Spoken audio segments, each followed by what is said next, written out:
Assalamualaikum warahmatullahi wabarakatuh.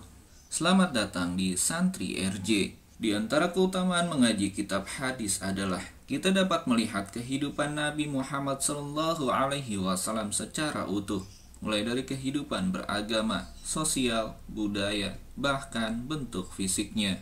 Namun pertanyaannya, apakah semua bentuk kehidupan Nabi SAW itu mesti kita amalkan? Dalam Al-Quran disebutkan, apa yang diberikan Rasul kepadamu, maka terimalah, dan apa yang dilarang bagimu, maka tinggalkanlah. Quran Surat Al-Hasr ayat 7. Sekilas ayat ini bermakna umum, yang artinya segala sesuatu yang berasal dari Nabi Muhammad harus diamalkan, baik yang bersifat duniawi maupun agama. Akan tetapi, menurut Kiai Ali Mustafa Yakub dalam kitabnya At-Turuqus Shahihah fi Fahmi Sunatin Nabawiyah, ayat ini tidak berlaku umum karena ada hadis yang mengkhususkan keumumannya. Dalam hadis riwayat Muslim, Nabi Shallallahu Alaihi Wasallam berkata, yang artinya, sesungguhnya aku seorang manusia, bila aku memerintahkannya sesuatu yang berkaitan dengan agama, maka patuhilah. Namun, bila aku memerintahkan sesuatu yang berasal dari pendapatku, maka bagaimanapun aku juga seorang manusia. Hadis riwayat Muslim.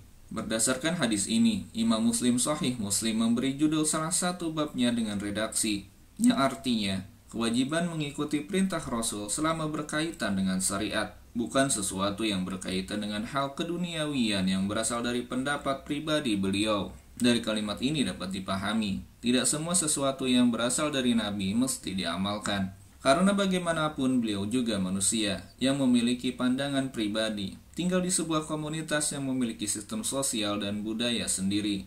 Maka dari itu, Kiai Ali menyimpulkan bahwa hadis yang mengandung unsur budaya Arab tidak wajib untuk diamalkan.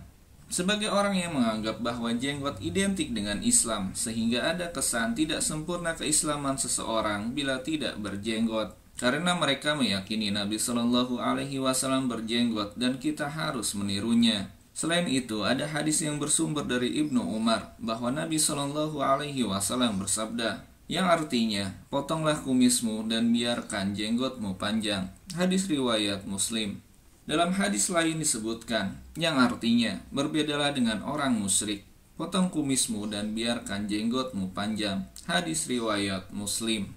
Hadis pertama mengindikasikan kewajiban memotong kumis dan memanjangkan jenggot, sementara hadis kedua juga menyeratkan hal yang sama. Namun di sana terdapat ilat atau alasan mengapa memanjangkan jenggot termasuk kesunahan.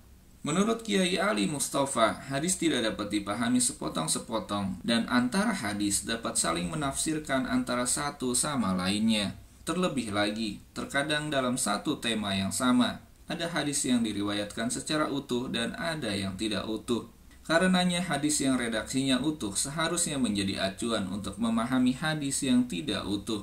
Dengan demikian, hadis kedua menjadi pedoman untuk memahami hadis pertama, karena redaksinya lebih lengkap. Implikasinya, aturan memanjangkan jenggot dan memotong kumis sangat terkait dengan anjuran mukhalafah lil musyrikin atau berbeda dengan orang musyrik. Dalam pandangan Kiai Ali, yang menjadi perhatian utama dalam hadis ini adalah imbauan untuk berbeda dengan orang kafir, bukan aturan memanjangkan jenggotnya.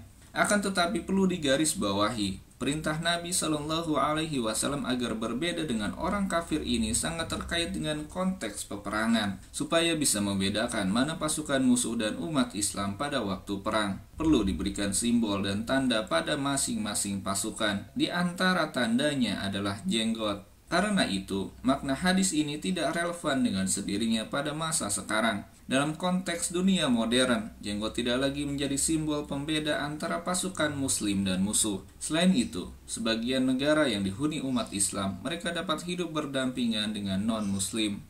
Kiai Ali mengatakan, yang artinya, maka dari itu kami berpendapat bahwa segala sesuatu yang berkaitan dengan rambut, baik jenggot, kumis, dan rambut, bagian dari budaya dan adat, bukan agama dan ibadah. Menurut Kiai Ali, jenggot bukanlah bagian dari agama atau kesunahan, tetapi bagian dari budaya. Berjenggot atau tidak bukanlah standar keislaman. Silakan berjenggot, tapi jangan menganggap orang yang tidak berjenggot sebagai orang yang tidak mengikuti sunnah Nabi. Wallahu a'lam.